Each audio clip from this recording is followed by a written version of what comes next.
Hello everybody, how are you all doing? Hope you watched my introduction video and the body paragraph video. This particular video is on the conclusion, so make sure you watch introduction and body paragraph before watching this. Uh, okay, in our conclusion, right, I'll just keep the video short. The vocabulary that we are going to use are these three words: linkage, contentious, and importantly. Most of us know what linkage and importantly means. I've put in the definitions regardless. The contentious is an important word which we will use to show both sides of the argument in the conclusion again. Okay, so this is going to be our format. Sentence one, only two sentences. Okay, the first sentence we will show both sides of the argument again in conclusion, and the second sentence we will give our opinion. So that's why we only need two sentences in conclusion. Transitional phrases we will use is in conclusion and in my opinion. Vocabulary words we will use linkage, contentious in the first sentence, and importantly in the second sentence. So this is how our format is going to look. Whether there is any linkage between keyword 1 and keyword 2 or not is a contentious issue. In my opinion, keyword 1 importantly depends upon keyword 2 because idea 1 and idea 2 supports topic. This is the format, and you can use this format for conclusion in any question prompt. It's going to work. Okay, so how are we going to write our first sentence? This is the first sentence example. In conclusion, whether there is any linkage between education and progress of a nation or not is a contentious issue. So education and progress of a nation, this was the example that we were discussing in our introduction and body paragraphs videos. So we are continuing with the same example, and that's why we have put in these two keywords here.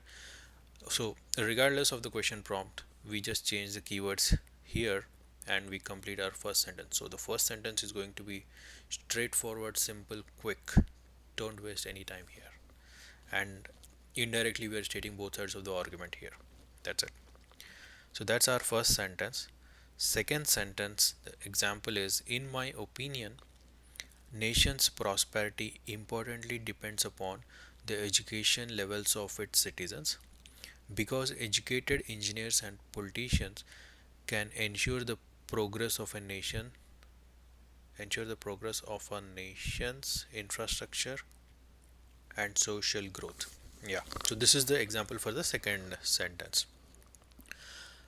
The second sentence, right, we need to pay some extra attention and understand what exactly we are doing.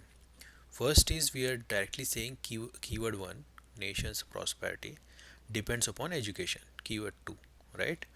So this is easy, we can easily do it, but this from because till end of the sentence, make sure you really understand what I'm trying to do here.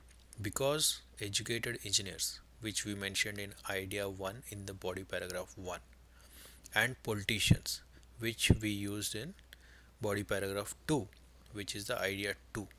So idea 1 and idea 2 are supporting for nations uh, progress, which is the actual topic, right? So you say that in your opinion you mention that education helps countries progress, which is your side is winning and supporting the topic, and you also say that because your two supporting points are supporting the actual topic. That is what you need to write here. Okay, so this is what our conclusion becomes. In conclusion, whether there is any linkage between two keywords or not, it's a contentious issue. In my opinion, keyword 1 depends on keyword 2 because your two ideas are supporting the topic. That's how you are writing conclusion, and that's it. End of conclusion. uh, Again, advantages, probably you all know it by now after watching those two videos earlier. We are using good transitional phrases, we are using good vocabulary, we are mentioning both sides of argument in the conclusion, we are clearly and directly mentioning our opinion, and just two sentences. First sentence, most of it is already known.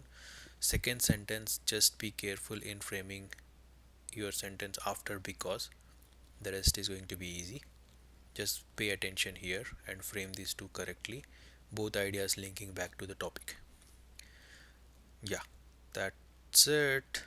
And we only have 3 minutes to write the conclusion, review it, and close on the conclusion, because we have already spent 17 minutes for introduction and body paragraphs, 5 minutes for introduction and 12 minutes for two body paragraphs. So these how we manage time was explained earlier in the previous 2 minutes, and 17 minutes were complete out of the 20 minutes.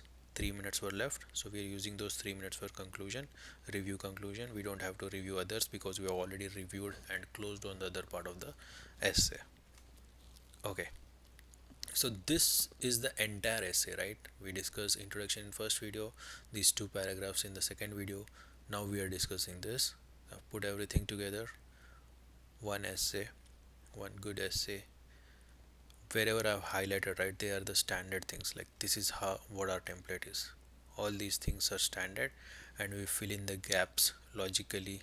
And how we do that, we discussed in our essays. Watch those videos. Okay.